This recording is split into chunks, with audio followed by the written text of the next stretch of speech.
people on their careers and passions. I'm your host, David Sauce, and today we have a special guest, a longtime friend.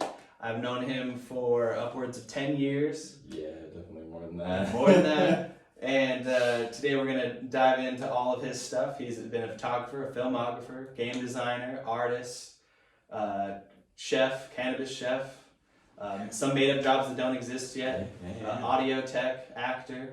I can keep listing more, but to be honest, there are more titles he has than doesn't have. You know, hatters, they were made for me.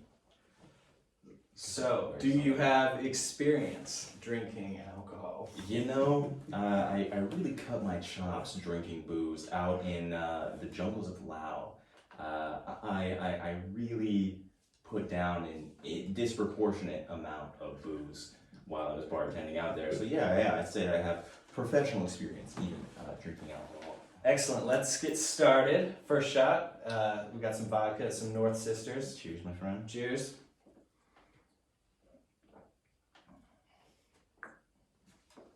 Whew. All right, so let's get right into it. So you have so many titles and so many things. Tell me what has got you more started in the art aspect, and then tell me what got you more started in I guess a lot of those could be considered arts. They're just fine arts. So just give a brief summary into each of those things.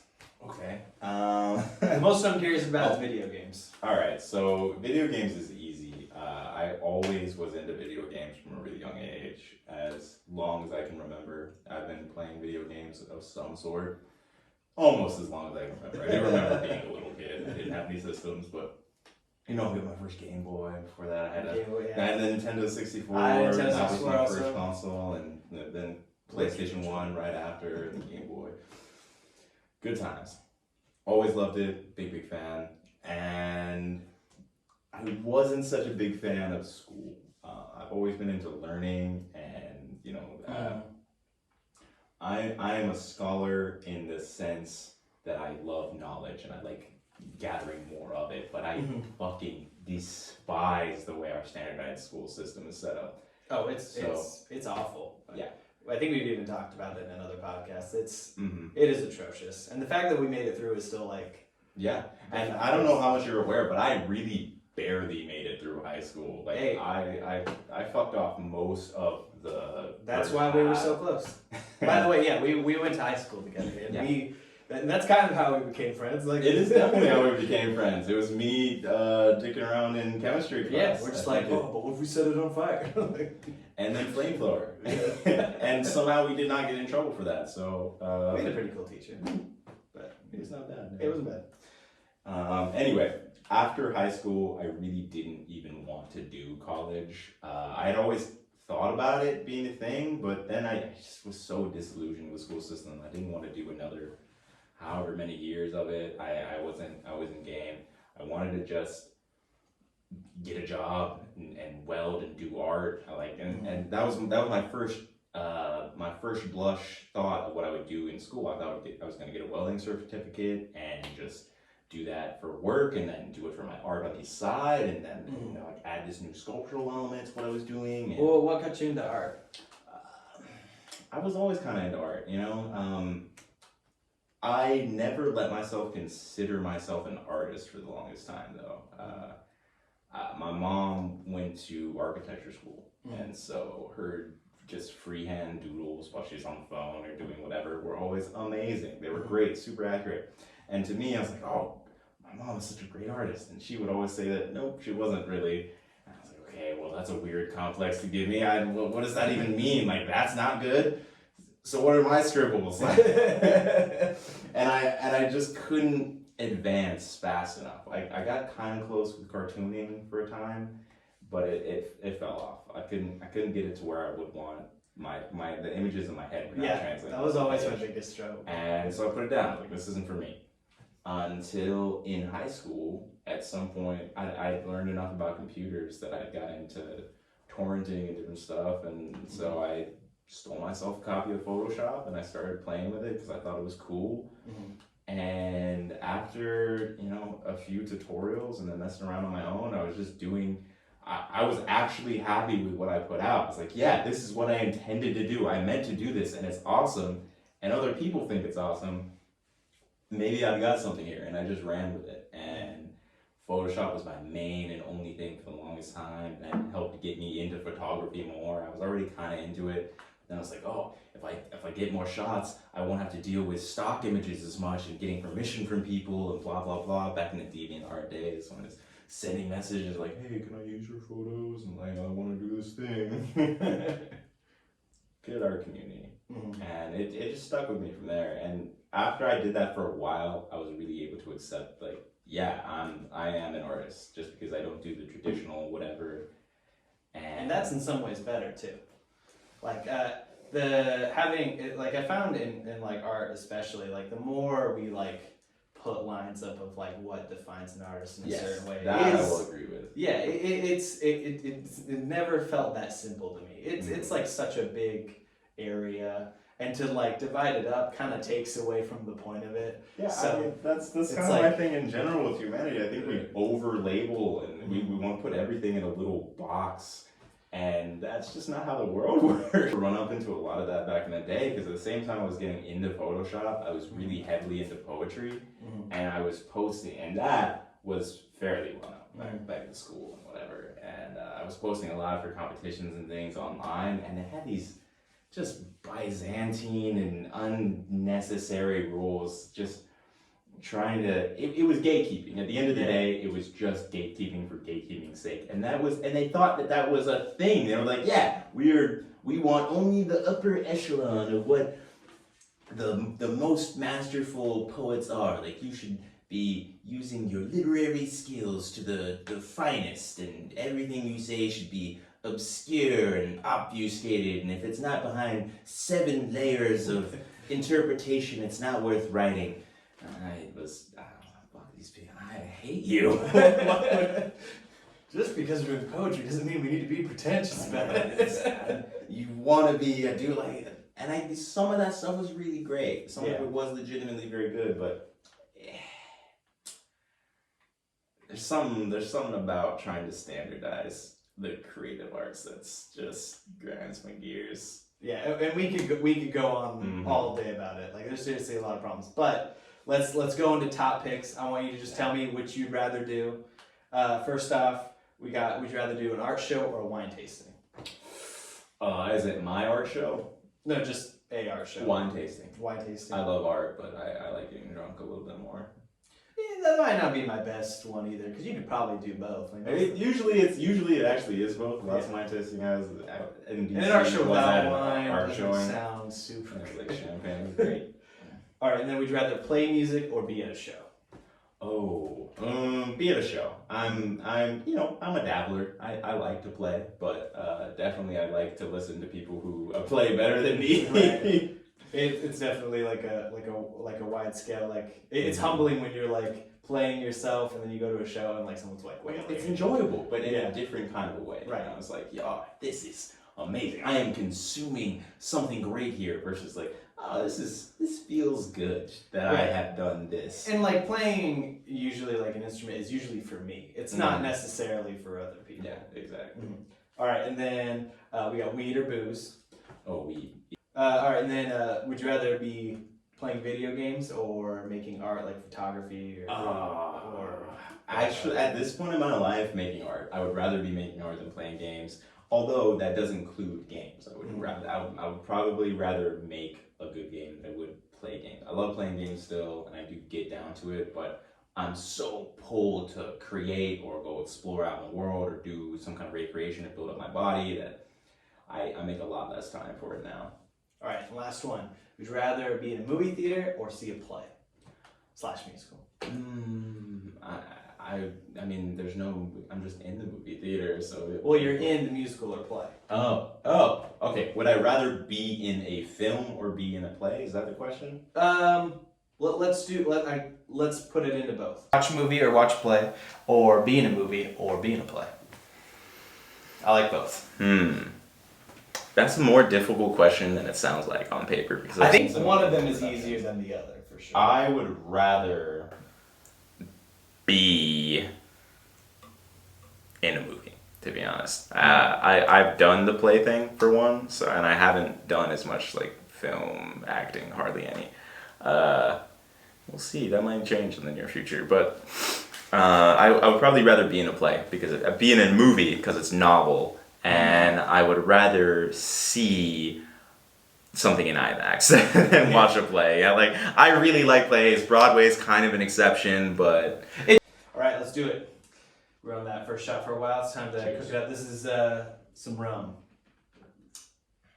Viva City.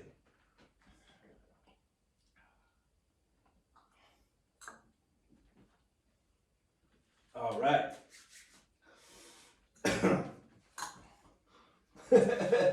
Luke, my bad.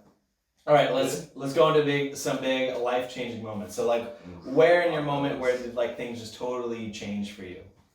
oh man, it's hard to tell these without long run-off stories. But in brief, there was the biggest one of these I have in my life is really when I decided to be a good person. There was this time in 7th grade, this was before you knew me, where I used to miss It's called calls a lot. BD. Before David. Was that before? It's more like BDT, before David Dylan. Oh, before David Dylan, yeah. Anyway, 7th grade, used to miss the bus a lot, have to walk home. It's like well over a mile to get back to my house. Did it regularly. Otherwise, I was waiting for mom, single mom, to get off work, come pick me up. One of these days, such had happened. Buses in middle school did not wait for the kids. Not really. They were like, man, we have an amount of kids on the bus. Off we go.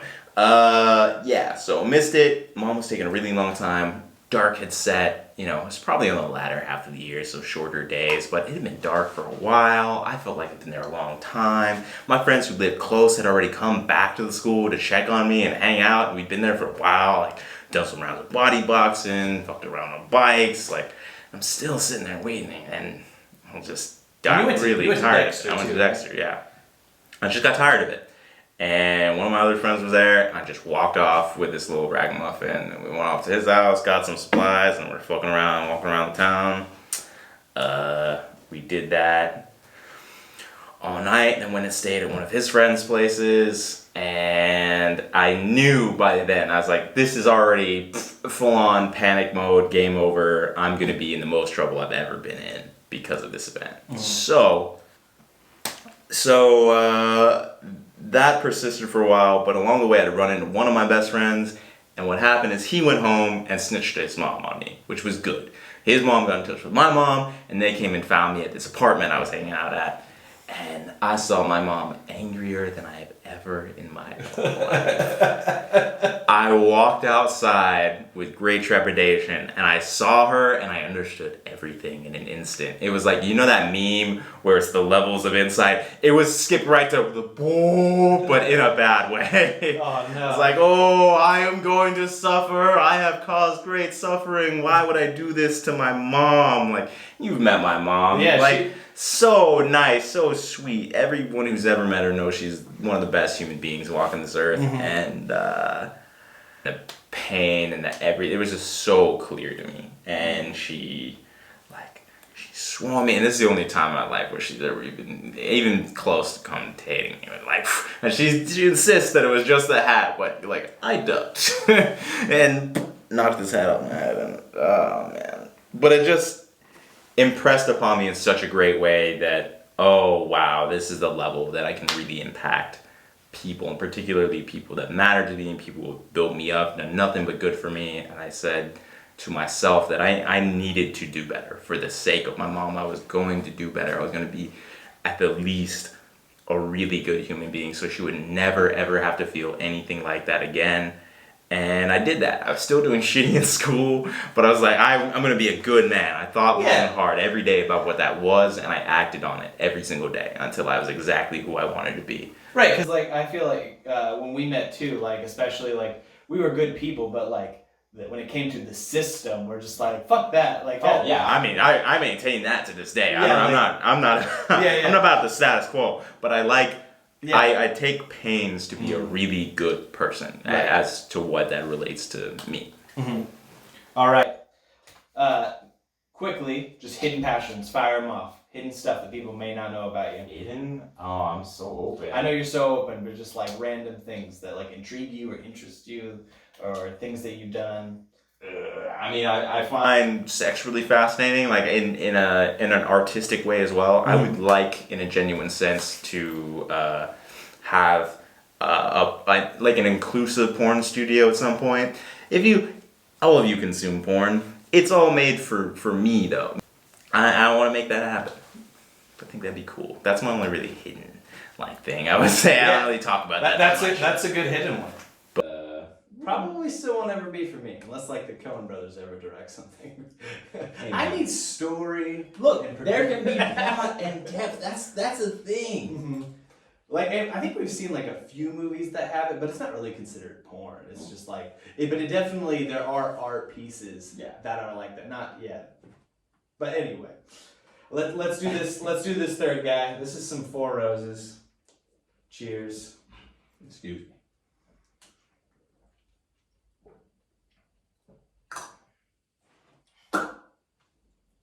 Whew.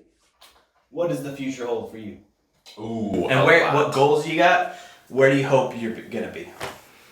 Well, I hope that things with Bardolatry Productions work out, but I'm pretty confident on all of that. So the future includes for me an amount of money that I have not considered before the last year, and then a lot of frantic hopping all over and trying to keep things straight. Like mainly, I just want to actualize all the goals that I have right now. Like I've been trying to plot things out in such a way because the truth of it is that failure is easier to manage than success. Right.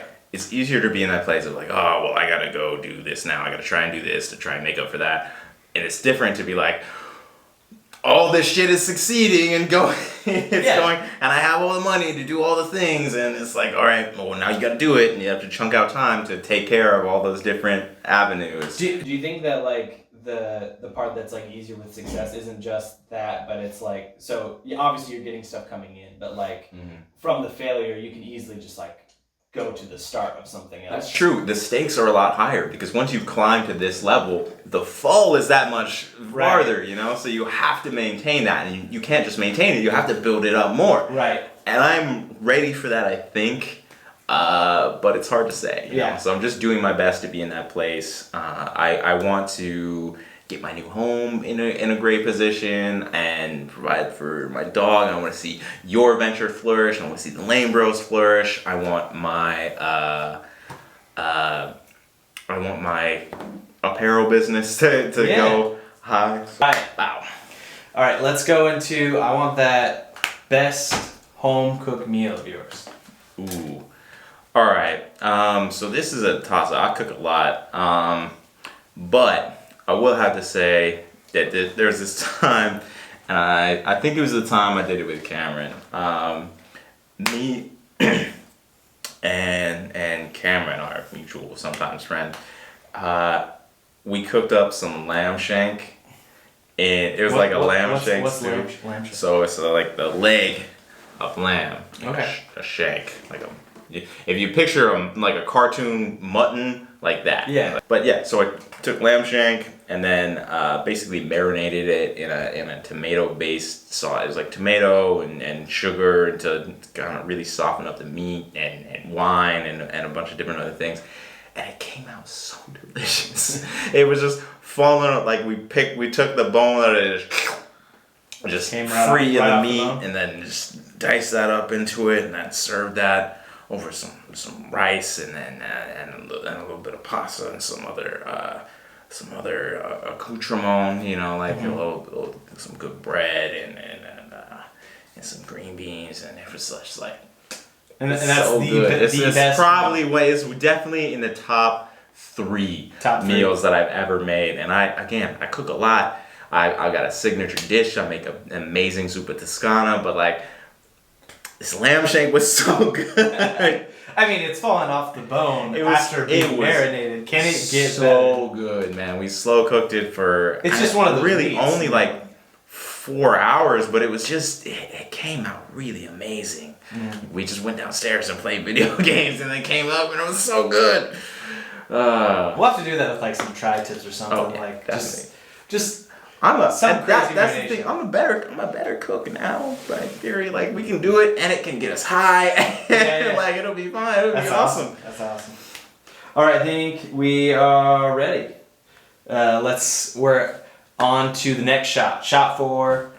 Right. Cheers. Cheers. Master Key.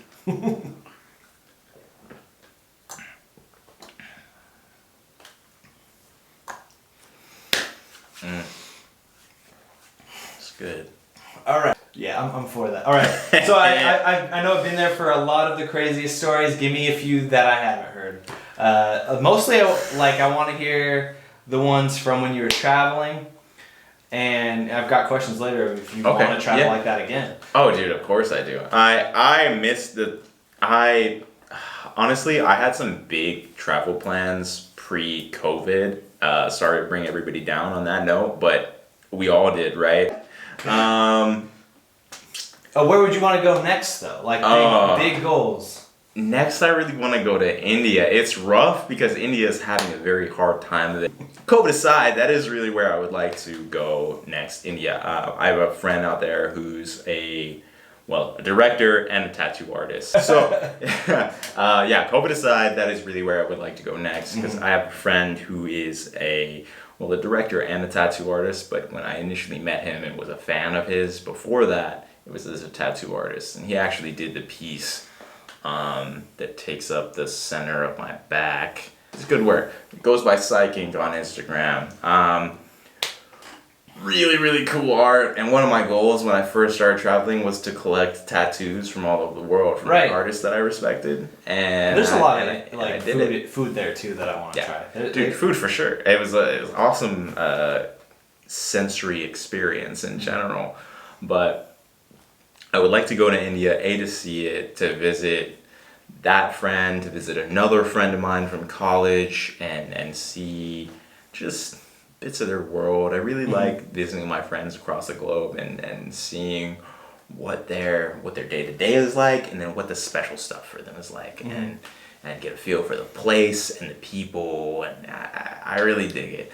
All right, you know what time it is. It's that death shot time. Now I got a new bag because Freddie made fun of me last episode, and we got some random shots in here. And we're both going to do our last shot that's random. That is what I'm talking about, man. You don't need to give in to that kind of peer pressure. It's irrelevant. I know, but it wasn't Inside Out bag. Okay, see, that's where the line is. You decide whether is the criticism relevant, is it irrelevant. Right. And if it's relevant, then you act on it. Then you really should acknowledge it and be cool. Otherwise, man, ignore that shit. All right. There are 4 in here, and only one of them is good. Bobbity. I'm gonna go by feel, and there's a couple of shapes, and I'm gonna go off. I'm grabbing this one. Oh, he grabbed the good one. The best Red one stack, is probably the more appropriate term. That means I'm pretty screwed. Let's see. But however, I know the shapes. So there's got to be a fair way. How about you pick mine? I'm gonna do yours at pure random. I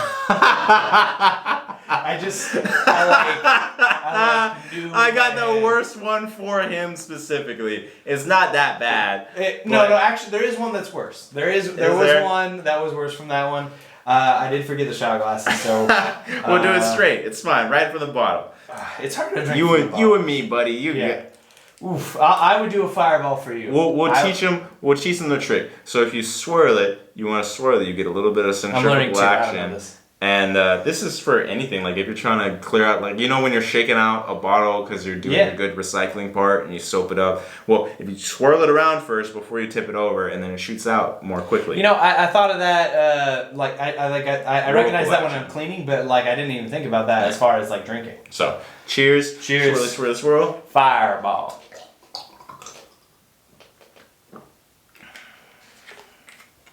Yeah, not that bad.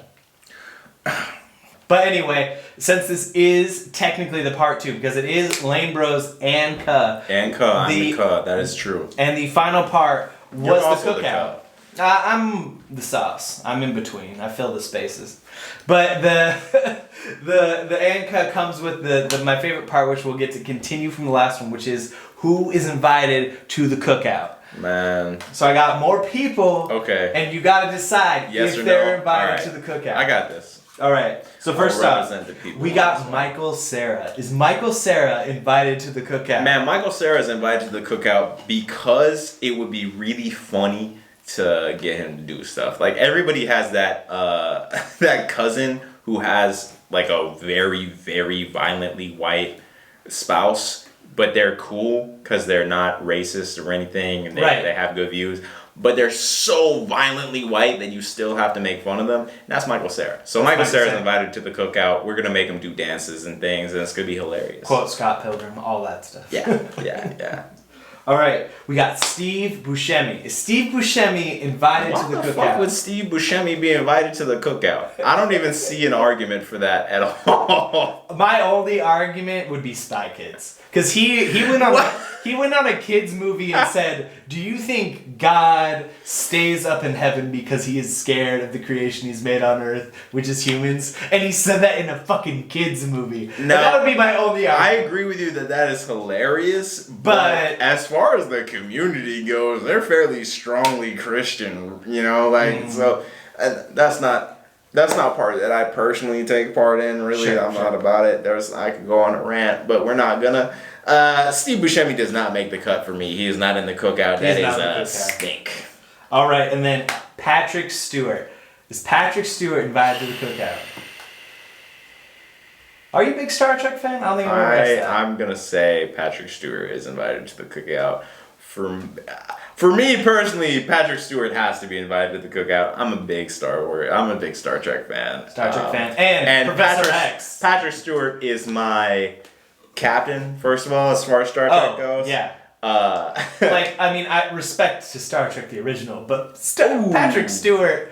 I don't even really like to talk about Shatner's take. No, it's on not it, about Shatner. It's that Star Trek was made. It was to make room for good. Patrick It was Stewart. good. Patrick Stewart needed to come.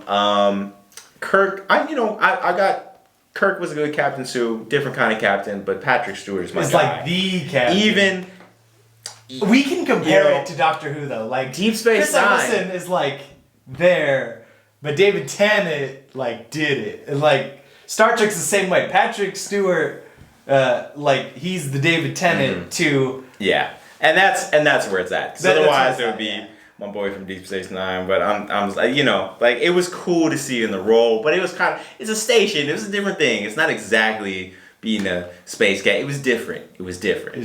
Otherwise it would probably be him, but no. All right, Brie Larson. Is Brie Larson invited to the cookout? No. Captain Marvel.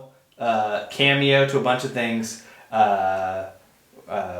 What's her face from Scott Pilgrim? She played. She played one of the exes. Envy. Yeah. She was Envy. Brie Larson doesn't have any qualifications to be invited to the cookout for me. Somebody might bring her, but so she could be a plus. She could get a pass with somebody. I don't think anybody would really strongly object, but no, she doesn't get an invite. All right, and this one I'm hoping for Andy Samberg. Is Andy Samberg invited to the cookout? He is funny. He is. If I think about everybody's reactions, then maybe so Andy Samberg could come to the cookout, and I think he could actually at the cookout be a hit, but he would need more than one person to get him to the cookout. It would be like if he showed up and Freddie with Terry were coming Crews, to the cookout, more appropriately, Terry Crews and Terry Crews, like Catwoman are both like, we're bringing fucking Andy Sam. Like, yeah, Andy Samberg could come. He would definitely come. I don't think he's getting invited on his own, but I think he would succeed well. So he could either be a walk-in or a +1. I don't. But he's not getting like the invite.